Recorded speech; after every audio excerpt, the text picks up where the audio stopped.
Good morning to all my dear students. I welcome all of you to my online classes of Logic and Philosophy. As we have completed the first two chapters, that is chapter 1 Induction and chapter 2 Grounds of Induction, हम लोग अभी अपने third chapter में पहुंच गए हैं. Okay, सो आज से हम लोग शुरू करेंगे हमारा थर्ड चैप्टर जिसका नाम है hypothesis. Okay, so what is the name of the chapter? The name of the chapter is hypothesis. Now before proceeding to what is hypothesis, what is the definition of hypothesis, let me first tell you इस chapter का content क्या है. इस chapter में हम लोग क्या क्या पढ़ेंगे. ठीक है, सो आप लोग ये ध्यान से देखें और इफ पॉसिबल तो आप ये नोट कर लें. That will be easier for you. ठीक है, नाउ सबसे पहला पॉइंट जो हम लोग इस चैप्टर में पढ़ेंगे वो है definition and nature of hypothesis. This is the first point which we will study, that is definition and nature of hypothesis. मतलब what is hypothesis and what are the characteristics of hypothesis. This is the first point or the first topic in the chapter hypothesis. Now the second topic is stages of hypothesis. Okay, stages of hypothesis. So how many stages are there of hypothesis? जो मैंने side में लिख के भी रखा है, there are 4 stages of hypothesis. There are 4 stages of hypothesis. So this is the second topic. Now what is the third topic? Third topic is forms of hypothesis. Third is forms of hypothesis. So how many forms are there?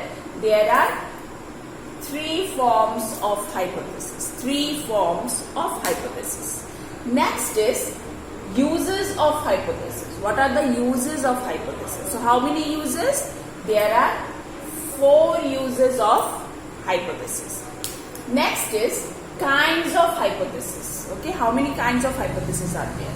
So there are 5 kinds of hypothesis. Though there are 5 kinds of hypothesis, but at present only 3 kinds are being considered.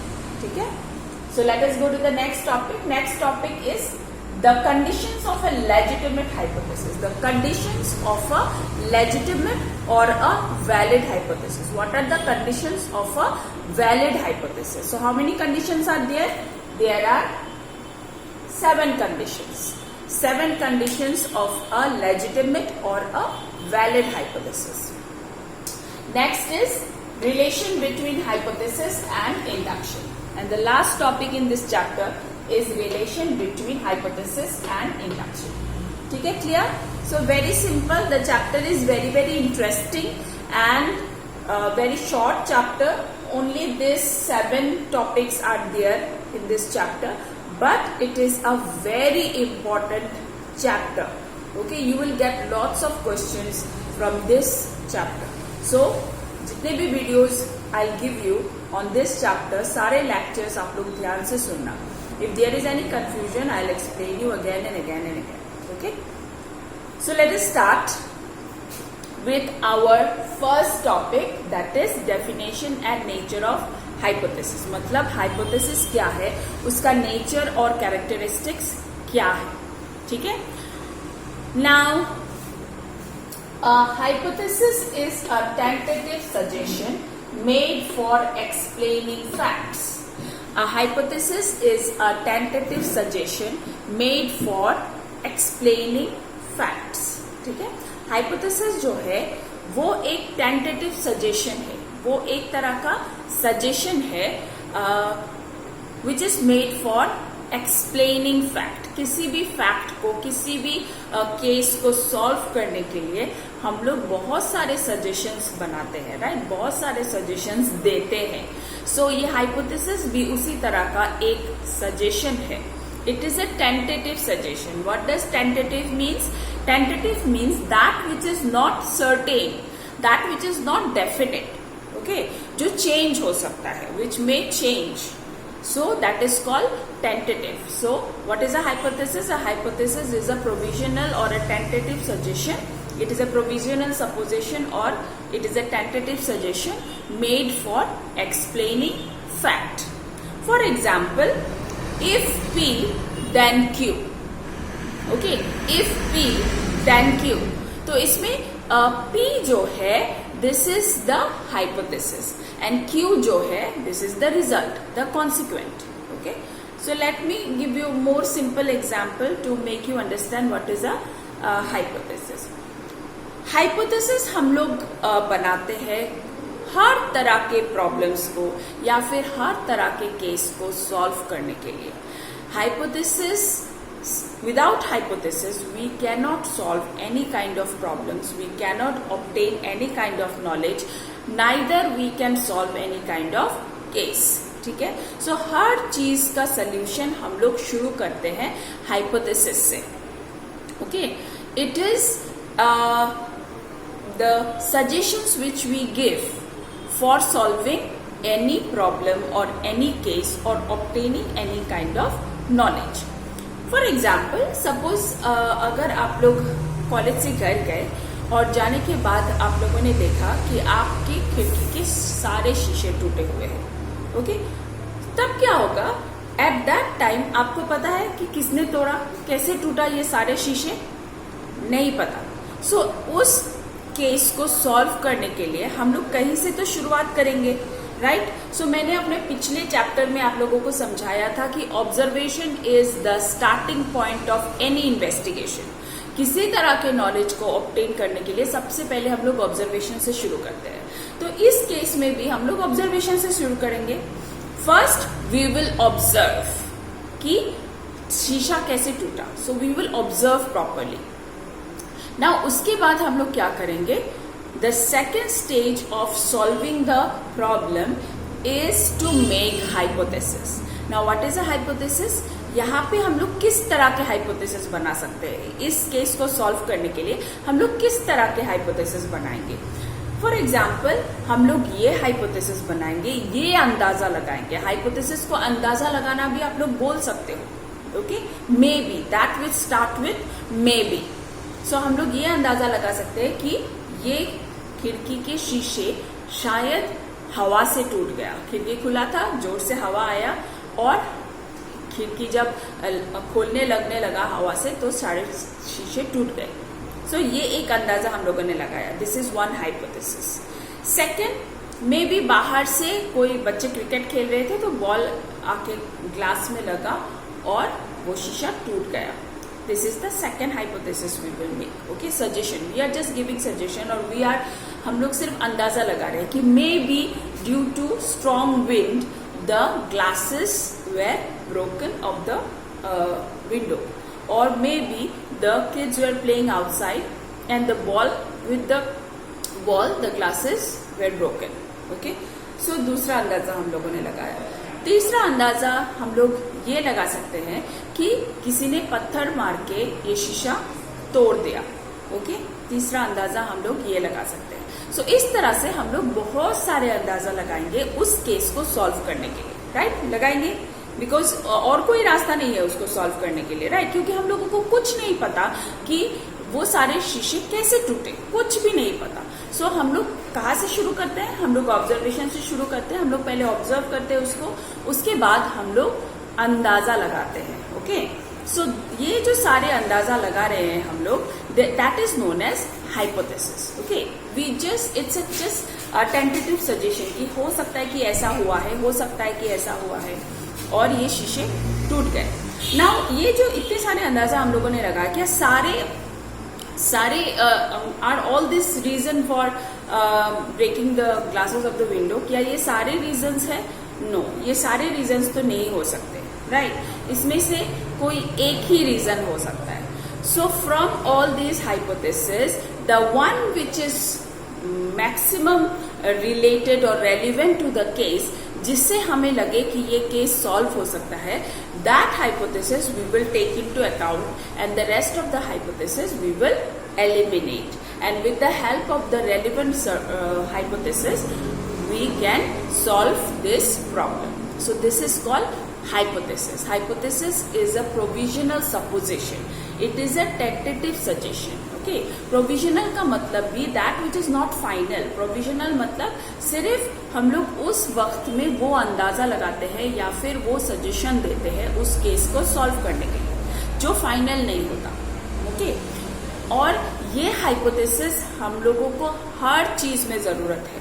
Without hypothesis, we cannot solve any problem, any case we cannot solve. Just imagine, just think of any problem which could be solved without making hypothesis. Can there be? No, the answer is no. So hypothesis is very, very important and it is very necessary to solve any kind of problem. So what is a hypothesis? A hypothesis is a tentative suggestion made for explaining fact. For example, if P then Q, if P then Q, here P denotes the hypothesis and Q is the consequent. मतलब result हम लोगों को पता है पर cause हम लोगों को पता नहीं है। So cause को पता करने के लिए we will make hypothesis. Okay, if P then Q. Okay, clear what is a hypothesis? I think I have made myself clear what is a hypothesis. Now let us go to the characteristics of hypothesis. What are the characteristics of hypothesis? So there are 4 characteristics of hypothesis. 1, 2, 3, 4. There are 4 characteristics of hypothesis. Now सबसे पहला characteristics क्या है? Hypothesis is an attempt at explaining fact.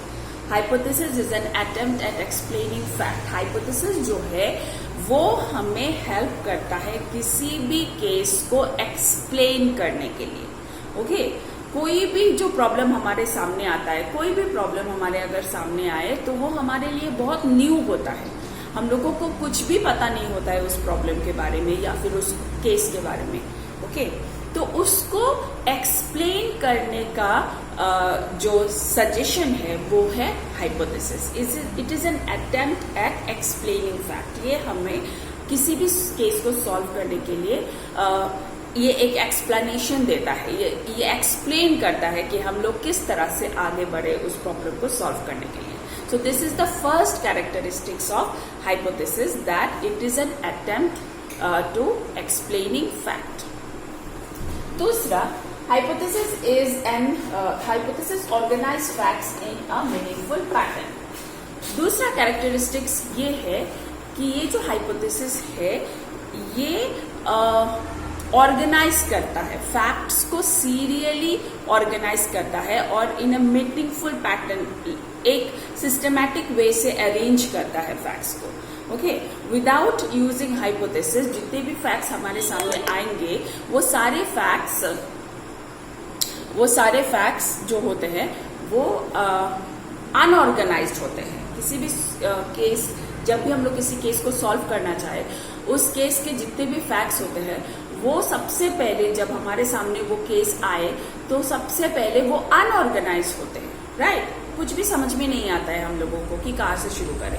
तो हम लोग जब hypothesis बनाना शुरू करते हैं तब एक के बाद एक वो सारे फैक्ट्स ऑर्गेनाइज हो जाता है इन अ सिस्टमैटिक वे। तो the second characteristics of hypothesis ये है कि हाइपोथेसिस चीजों को, फैक्ट्स को सिस्टमैटिकली रखता है इन एन ऑर्गेनाइज्ड वे, ताकि हम लोग इजीली प्रोसीड कर सके टू सॉल्व दैट प्रॉब्लम और to obtain any kind of knowledge. So this is the second characteristics of hypothesis, that hypothesis organize facts in a meaningful pattern. ठीक है? Now let us go to the third characteristics. Hypothesis is provisional in character. Hypothesis is provisional in character. Hypothesis का जो nature है वो provisional है. Provisional means that which is not final. वो final नहीं होता है। अगर वो फाइनल होता तो फिर वो हाइपोथेसिस नहीं होता। ठीक है, वो मैंने पहले ही आप लोगों को बोला है, hypothesis is a tentative suggestion. Tentative मतलब that which is not certain, which may change in future, that which is not definite. Okay, so hypothesis का नेचर ही प्रोविजनल है। प्रोविजनल मतलब for the time being we use hypothesis to solve the problem. Okay, it is not final. Final अगर वो हो जाए तो फिर वो और हाइपोथेसिस नहीं रहेगा, वो एक फैक्ट बन जाएगा। So what is the nature of hypothesis? The nature of hypothesis is that it is provisional in character. Hypothesis is provisional in character. Provisional का मतलब है that which is not final. Okay, now the last one, hypothesis is the result of rational activity. Hypothesis is the result of rational activity. मतलब hypothesis वही बना सकते हैं जो logically सोचते हो, जो रैशनली सोचते हो, और वही सब हाइपोथेसिस किसी भी केस को सॉल्व करने के काम आता है. अगर हम लोग सुपरस्टिशंस पर बिलीव करें तो फिर हम लोग कभी भी किसी प्रॉब्लम को सॉल्व नहीं कर पाएंगे.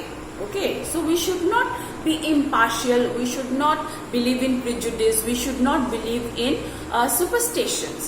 We should always think logically, rationally. Okay, hypothesis वही बना सकते हैं जिनका mind and sense organs are sound, who have a sound mind and body. That person can make hypothesis. जो लॉजिकली सोचते हो, सिस्टमैटिकली सोचते हो. अगर कोई सुपरस्टिशंस पर बिलीव करे तो फिर we cannot make hypothesis. Okay, it should not be vague, it should not be superstitious, but it should be logical, it should be based on logic.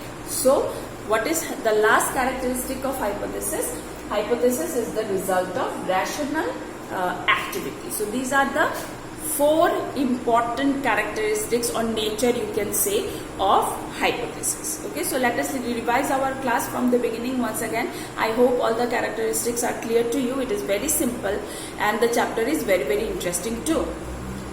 So पहले से थोड़ा सा रिवाइज कर देते हैं. आज हम लोगों ने क्या क्या पढ़ा. आज हम लोगों ने एक नया चैप्टर शुरू किया जिसका नाम है हाइपोथेसिस. ठीक है, ये बहुत ज्यादा इंपॉर्टेंट चैप्टर है. इस चैप्टर में हम लोग 7 टॉपिक्स पढ़ेंगे. And what are the 7 topics?